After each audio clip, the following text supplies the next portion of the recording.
Assalamualaikum warahmatullahi wabarakatuh. Alhamdulillah, alhamdulillahi rabbil alamin. Kita panjatkan puji dan syukur kita kehadirat Allah Subhanahu wa taala sampai pada hari ini masih senantiasa memberikan banyak nikmat ya, terutama nikmat iman, nikmat Islam, nikmat sehat ya, sehat fisik, mental, sosial dan spiritual. Saudara-saudaraku, masih berkenaan dengan beberapa hari lagi ya, dan makin dekat kita dengan hari pemilihan pemungutan suara ya, pemilihan calon presiden dan wakil presiden ya. Dan pada hari ini tanpa bermaksud ya mendiskreditkan pada satu pasang calon, tetapi hari ini saya mencoba untuk membahas tentang calon presiden nomor urut 3, yaitu Ganjar Pranowo ya. Jadi tepat ya pada hari Jumat ya, tanggal 21 April 2023, Ketua Umum PDIP ya, Megawati Soekarno Putri secara resmi mengumumkan Ganjar Pranowo sebagai calon presiden ya, di kontestasi pemilihan presiden tahun 2024 dari partai PDIP ya. Dan sebelum menjabat sebagai capres ini, bukan jabatan ya, sebelum maju sebagai capres ya, Ganjar ini kan kita kenal sebagai Gubernur Jawa Tengah ya, selama 2 periode yang baru akan berakhir pada September, yang sudah berakhir ya pada September 2023 ya. Nah, hari-hari ini kan kita, saya kira, disibukkan dengan debat calon presiden, dan akhirnya Ganjar Pranowo yang sedari awal orang sering menyebutnya sebagai Jokowi kecil ya, dan saya kira media massa juga selalu memberitakan ya, bahkan waktu itu juga sempat terjadi kerenggangan hubungan ya antara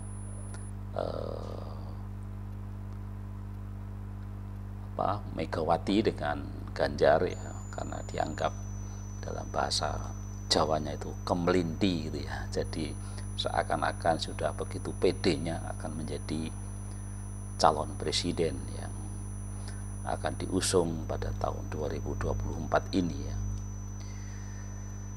Nah, karena orang sering mengatakan orang Jawa itu tidak suka gigi mongso gitu ya, jadi kalau belum waktunya, dan Megawati selalu menekankan bahwa calon presiden PDIP itu ya semua harus saya yang menentukan gitu ya. Saya adalah pemilik ya partai PDI Perjuangan gitu ya.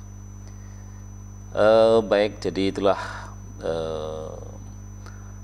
walaupun ya pada akhirnya gitu ya, itu Ganjar Pranowo ini akhirnya ya, tadinya yang dianggap kemelinti, banyak kritik dari PDIP gitu ya, tetapi ya saya tidak tahu persisnya, tetapi barangkali memang di PDIP juga tidak ada yang calon yang lebih populer, yang orang bilang elektabilitasnya itu bagus ya, kecuali Ganjar gitu ya, yang akhirnya PDI memutuskan mengambil Ganjar sebagai calon presiden yang awalnya kita menduga mau mencalonkan Puan ya sebagai putra dari Megawati Soekarno Putri ya, putri dari Megawati Soekarno Putri ya.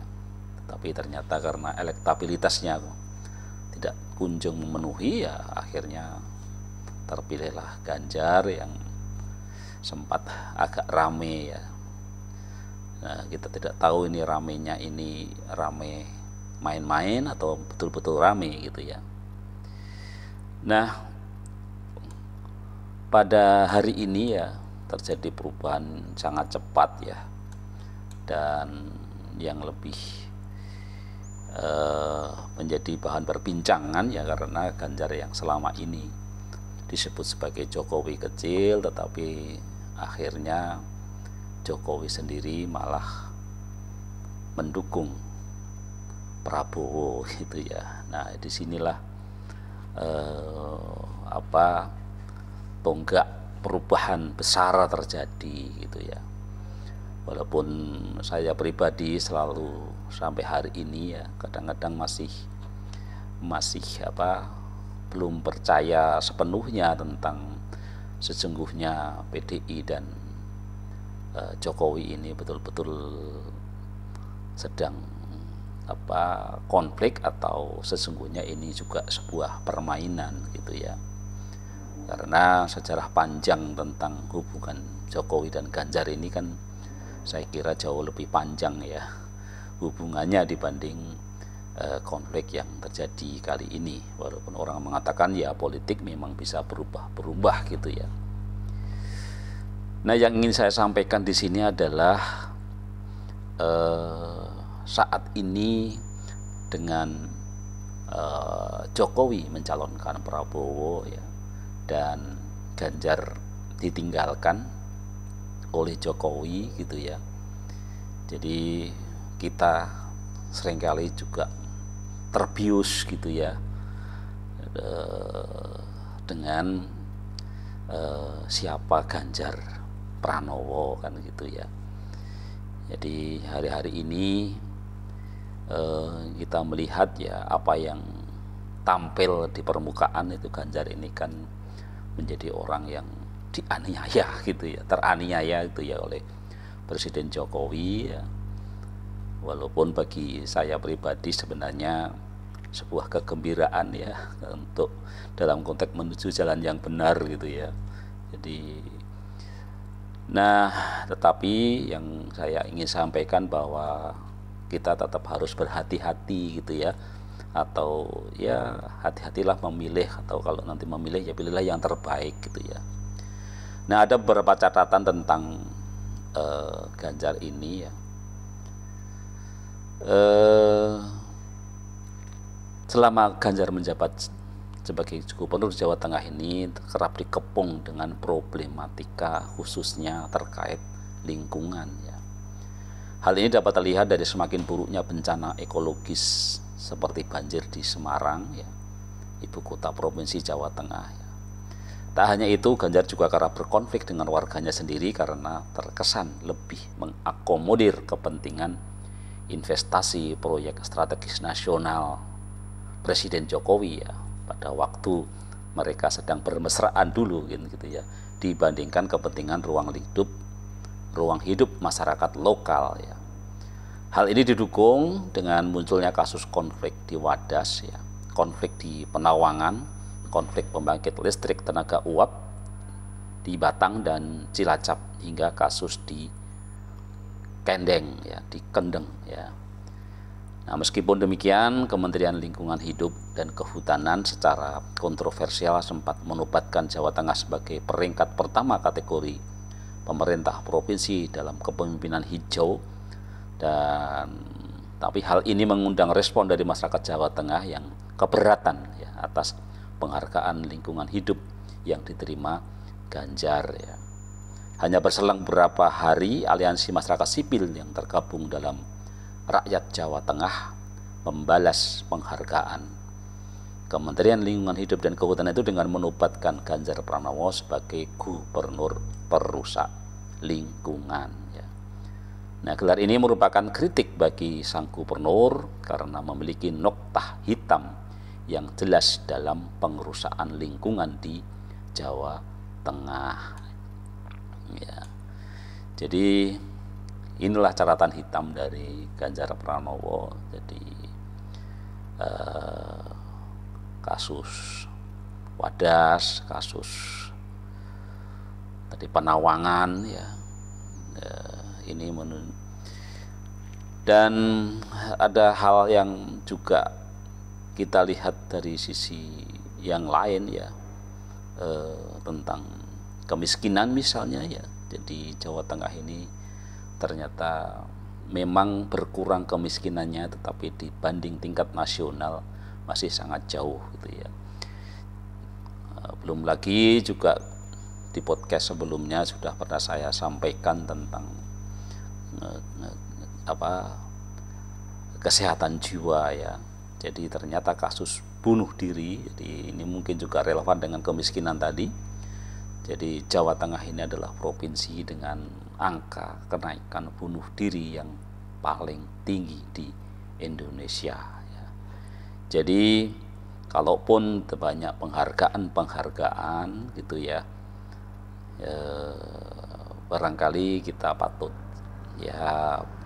patut mengkritisi, ya, jangan-jangan penghargaan ini adalah bagian dari permainan kekuasaan, ya, karena pada waktu itu kan Ganjar merupakan anak emasnya Presiden Jokowi, ya. Jadi di podcast ini saya hanya ingin menyampaikan kepada, ya, saudara-saudaraku untuk berhati-hati di dalam memilih presiden, ya. Jadi karena rekam jejak ini kan merupakan sesuatu yang harus kita lihat, gitu ya.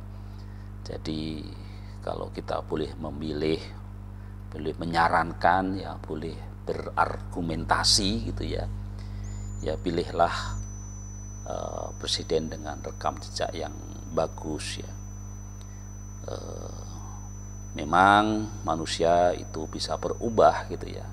Tetapi selalu ketika ada yang lebih bagus, maka pilihlah yang lebih bagus, gitu ya. Jadi janganlah terlalu optimis juga dengan perubahan Ganjar hari-hari ini yang kelihatan sangat manis, gitu ya. Jadi bisa manisnya mengalahkan si Anies, kan, gitu ya. Jadi karena bagaimanapun tadi noktah hitam itu merupakan catatan-catatan tersendiri yang harus kita perhatikan, ya. Tentu kadang-kadang orang selalu mengatakan, ya, semua orang tidak ada yang sempurna. Betul, tidak ada yang sempurna, tapi tetap kita pilihlah yang paling sempurna, yang paling sedikit catatan negatifnya, yang paling sedikit mudorotnya, gitu ya. Jadi selalu pilihlah yang terbaik, gitu ya, dan jangan berspekulasi dengan catatan-catatan hitam yang melalui itu, gitu. Dan untuk pembuktian bahwa orang sudah menghapus catatan hitam itu, ya tentu saja juga butuh proses waktu, tidak hanya berapa bulan hari ini, ya, karena Ganjar sekarang nampak baik kan karena ditinggalkan Jokowi, gitu ya. Jadi saya tidak tahu kalau nanti kemudian bergabung lagi dengan Jokowi atau sifat-sifat ini, ya, ini yang harus kita lihat, gitu ya. Baik, saya kira itu saja komentar saya tentang catatan hitam Pak calon presiden nomor urut 3 Ganjar Pranowo. Sekian, wassalamualaikum warahmatullahi wabarakatuh.